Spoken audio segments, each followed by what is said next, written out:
आज हम शुरू करने हैं प्रश्नावली संख्या 3.4 चतुर्भुजों को समझना। अब प्रश्नावली शुरू करने से पहले कुछ एक अपने को आकृतियां उनके बारे में पता रखना है कि उनकी भुजाओं के बारे में जानना है, कोण के बारे में पता करना है, विकीर्ण के बारे में पता करना। तो देखिए सबसे पहले अपने पास आयत, चार भुजाओं से घिरी बंद आकृति आयत होती है। अब देखिए आयत की शर्तें क्या है कि इसकी भुजाएं क्या होती है, आमने सामने की भुजाएं समान होती है और समांतर होती है। कोण, प्रत्येक कोण 90 डिग्री का होगा, 90 डिग्री का होगा। विकीर्ण जो है बराबर होंगे और एक दूसरे को क्या करेंगे, समद्विभाजित करेंगे। तो देखिए डायग्राम के थ्रू अपन समझ लेते हैं। इसके सामने इधर एक छोटा सा डायग्राम बनाते हैं।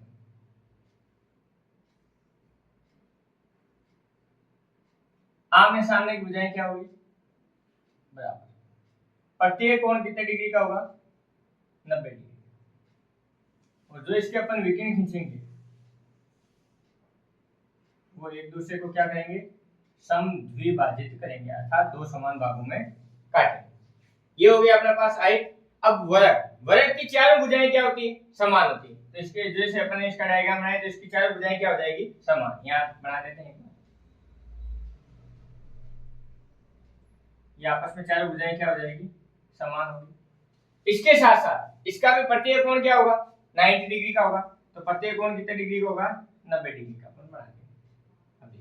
इसके विकीर्ण है ना, वो एक दूसरे को क्या करेंगे, लंब समद्विभाजित, अर्थात जहां पे काटेंगे ना वहां पे भी क्या होगा, 90 डिग्री का एंगल बनेगा। अर्थात 90 डिग्री के एंगल के साथ ये दोनों एक दूसरे को क्या करेंगे, दो बराबर भागों में बांटेंगे।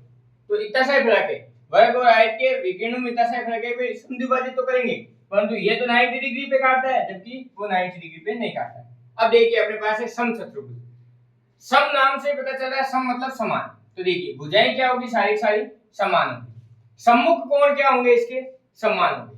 तो सम्मुख कोण की जब बात आएगी, अर्थात ये जो आमने सामने के कोण होते हैं ना, वो क्या होंगे, समान होंगे। और उसके साथ विकीर्ण जो है वो 90 डिग्री पे समद्विभाजित करेगा, अर्थात विकीर्ण 90 डिग्री पे अपने समद्विभाजित करेंगे। अब अपन समझते हैं समलंब चतुर्भुज। तो समलंब चतुर्भुज के अंदर देखिए भुजा, तो भुजा क्या है, दो भुजाएं क्या होगी, समांतर। तो कहने का अर्थ है ये भुजा और ये भुजा एक दूसरे की क्या होगी, समांतर। जैसे इसको नाम दे देते हैं ए बी सी डी। तो ए बी है वो समांतर किसके होगी, सी डी। समान होना आवश्यक नहीं, समांतर होगी। फिर बोला इसने कोण, आसन कोणों का योग कितना होना चाहिए, 180 डिग्री। तो आसन कोण दो समांतर भुजाओं के मध्य जो बनने वाले कोण होते हैं ना, उनको बोलते हैं अपन आसन कोण। इन दोनों कोणों का योग कितना होना चाहिए, 180 डिग्री अपने होना चाहिए। और विकीर्ण क्या बताया इसने, विकीर्ण क्या करते हैं, एक दूसरे को समद्विभाजित करते हैं। तो एक विकीर्ण ऐसे खींचेंगे, एक ये खींचेंगे, ये दोनों एक दूसरे को क्या करेंगे, समद्विभाजित करेंगे। तो ये हो गया अपना समलंब चतुर्भुज। अगला है अपना पतंग। तो पतंग तो अपन सबने उड़ाई, पतंग देखी भी। तो देखिए भुजाएं क्या होगी, तो आसन भुजाओं के युग्म क्या होंगे, बराबर। तो आसन भुजाएं कौन सी होगी, ये भुजा और ये भुजा, ये दोनों क्या है, आसन भुजाएं। ये दोनों आपस में बराबर होगी। ये भुजा और ये भुजा, ये भी दोनों क्या है, आसन भुजाएं। तो ये भी आपस में क्या होगी, बराबर होगी।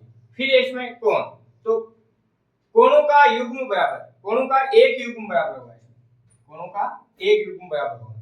तो कहने का मतलब है ये वाला कोण और ये वाला कोण ये आपस में सदैव बराबर होंगे। ये दोनों कोण बराबर नहीं होंगे, एक युग्म ही बराबर होगा। और विकीर्ण है वो एक दूसरे को क्या करेंगे, समकोण पे काटेंगे। तो कहने का अर्थ है एक विकीर्ण तो ये होगा, दूसरा ये होगा, ये एक दूसरे को क्या करेंगे, 90 डिग्री के एंगल पे काटेंगे।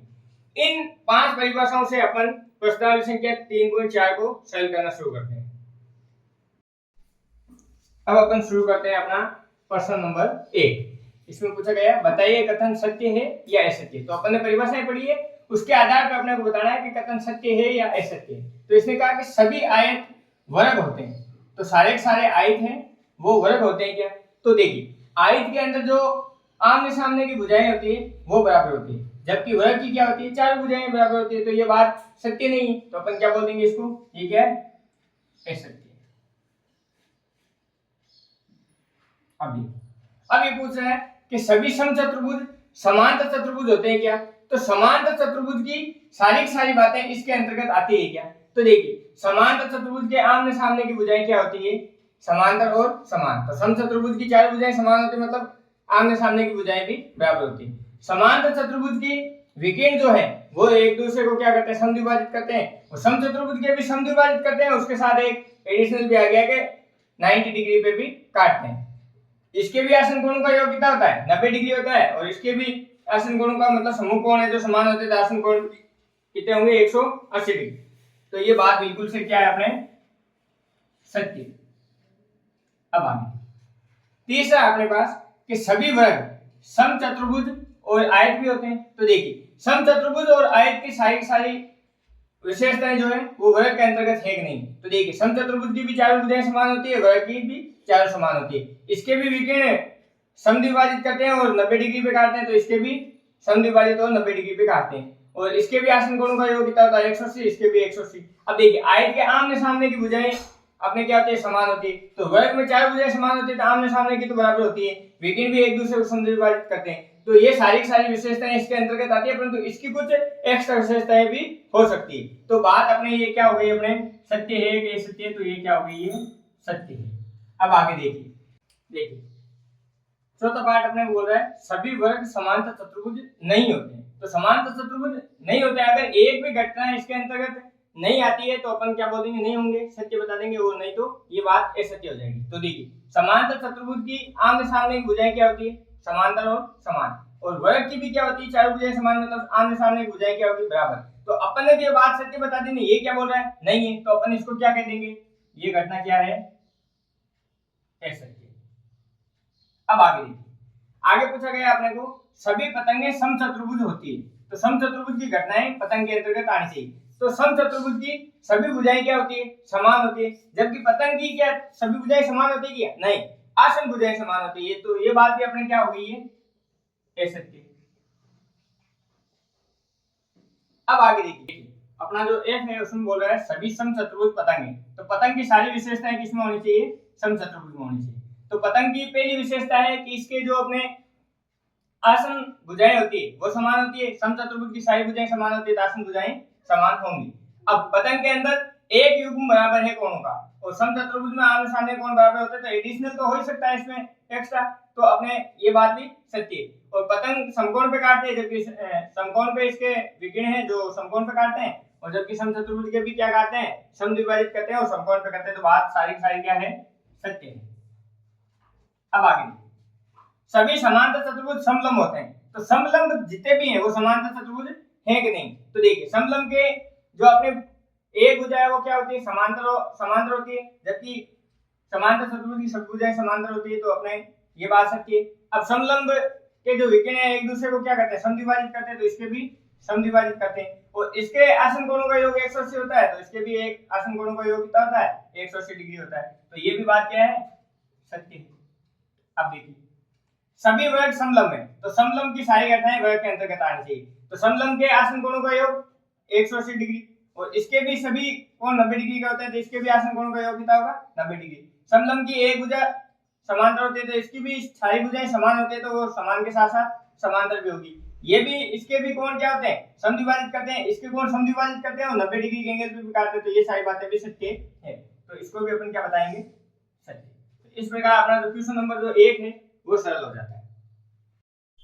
देखिए क्वेश्चन नंबर है अपना 2, दिया गया उन सभी चतुर्भुजों की पहचान कीजिए जिनमें चारों भुजाएं बराबर लंबाई की हो और चार समकोण। तो देखिए अपन ने परिभाषाएं पढ़ी थी, उनमें चारों भुजाएं बराबर लंबाई की। तो देखिए सबसे पहले अपन वर्ग को देखते, तो वर्ग की चारों भुजाएं क्या है, समान लंबाई की।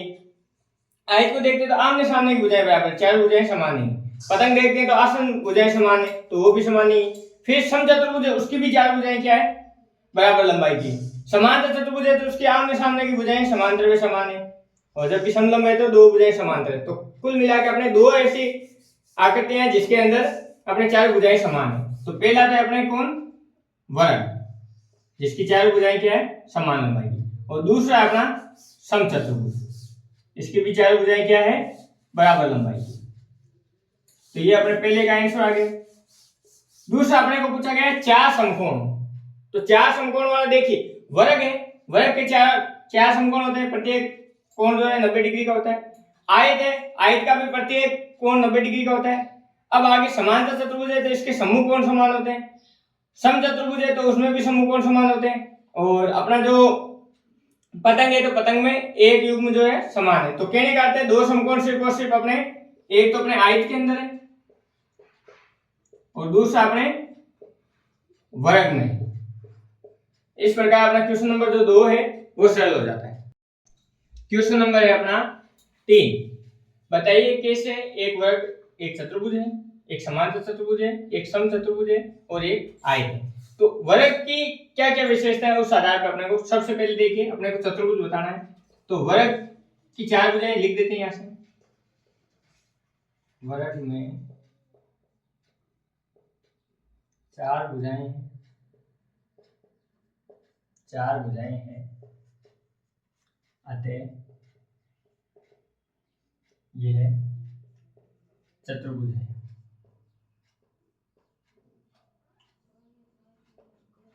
पहली बात हो गई।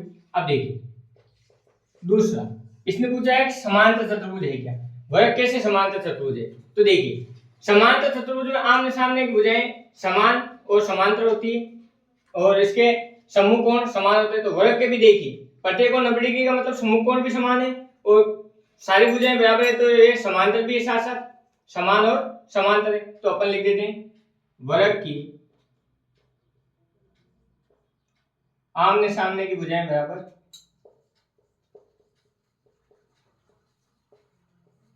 आमने सामने की भुजाएं समान वे सम्मुख कोण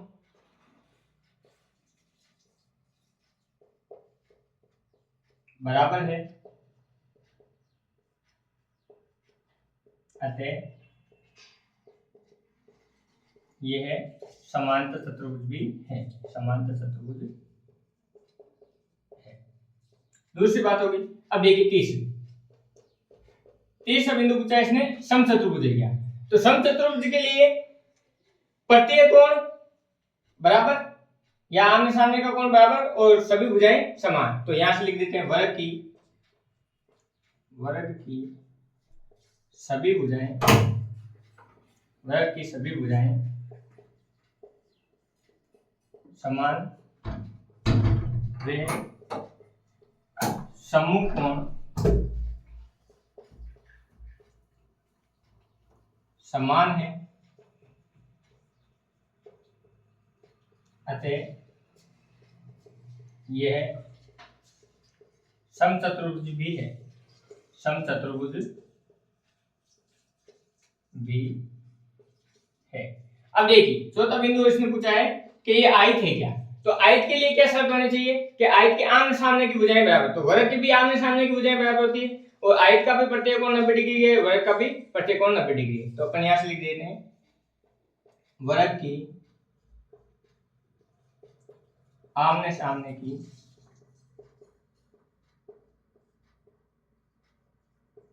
भुजाएं समान वे प्रत्येक कोण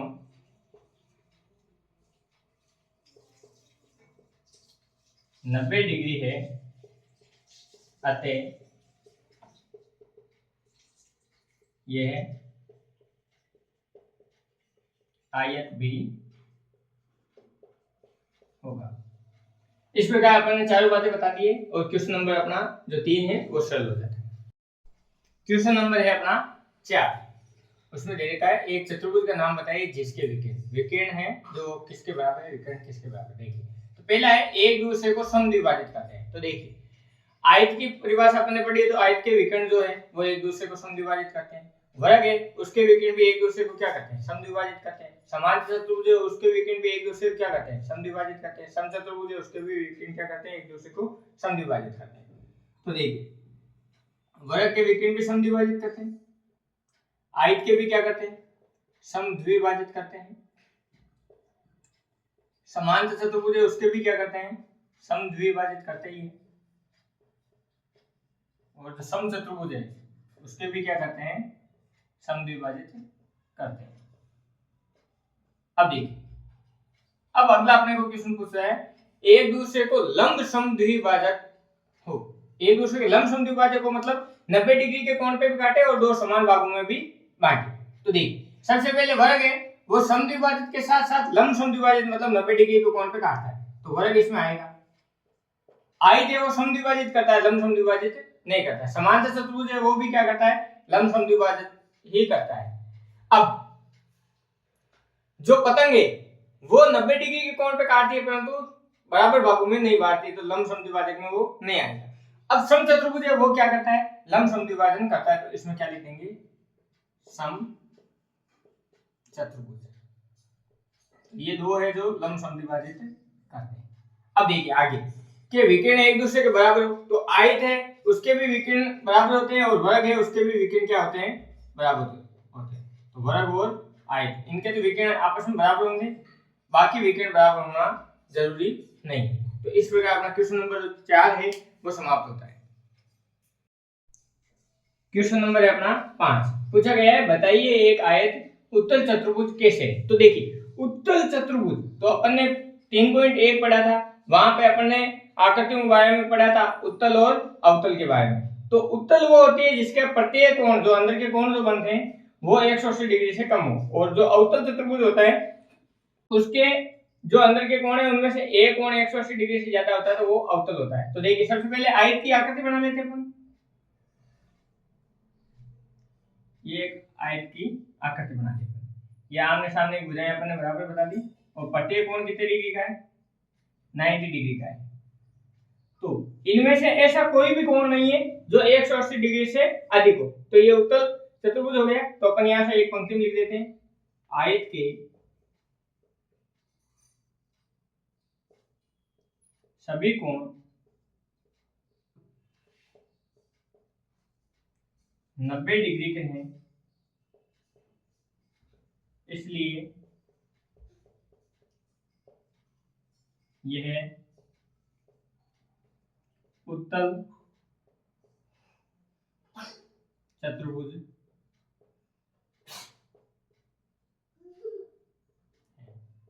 और अगर अवतल की बात आती तो इसमें से एक भी कोण अगर 180 डिग्री से ज्यादा हो जाता तो वो क्या हो जाता, अपने अवतल चतुर्भुज के अंतर्गत आ जाता। इस प्रकार क्वेश्चन नंबर जो 5 है वो सरल हो जाता है।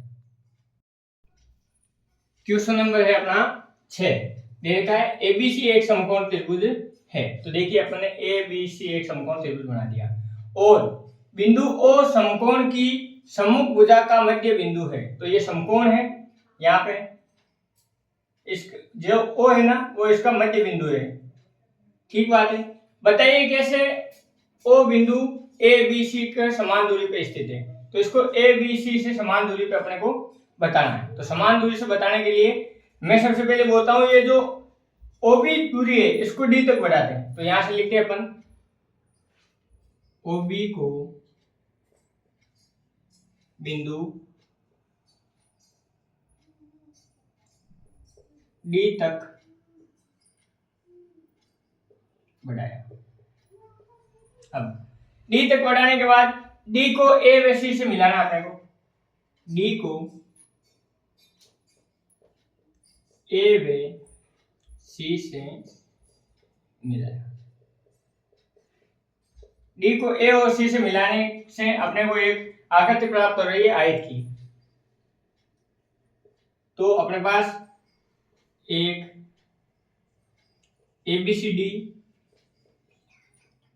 आयत प्राप्त हुआ, आयत प्राप्त है।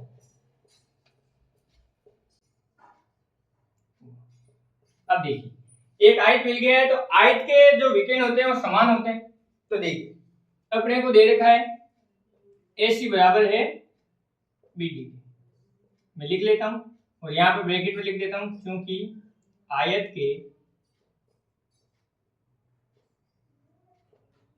विकर्ण समान होते हैं। अब विकर्ण समान है तो आयत की शर्त है, आयत के अंदर जो विकर्ण होते हैं एक दूसरे को क्या करते हैं, समद्विभाजित करते हैं। तो यहां से लिखते हैं आयत के विकर्ण, आयत के विकर्ण एक दूसरे को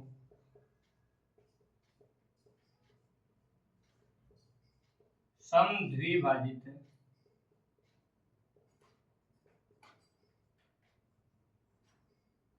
करते हैं। अगर समद्विभाजित करते हैं तो देखिए OB बराबर किसके है?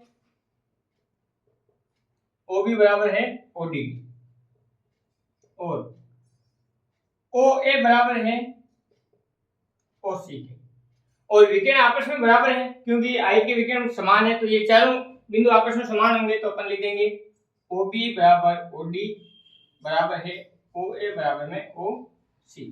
तो प्रत्येक बिंदु से बराबर दूरी पे, तो देखिए अपन ABC, ये O है जो A से भी बराबर दूरी पे, C से भी बराबर दूरी पे और O से भी B से भी समान दूरी पे, तो यहां से लिख देंगे अतः बिंदु O A B व C से समान दूरी पर स्थित है, समान दूरी पर स्थित है। इस प्रकार अपना क्वेश्चन नंबर जो 6 है वो समाप्त होता है और प्रश्नावली संख्या 3.4 समाप्त होती है।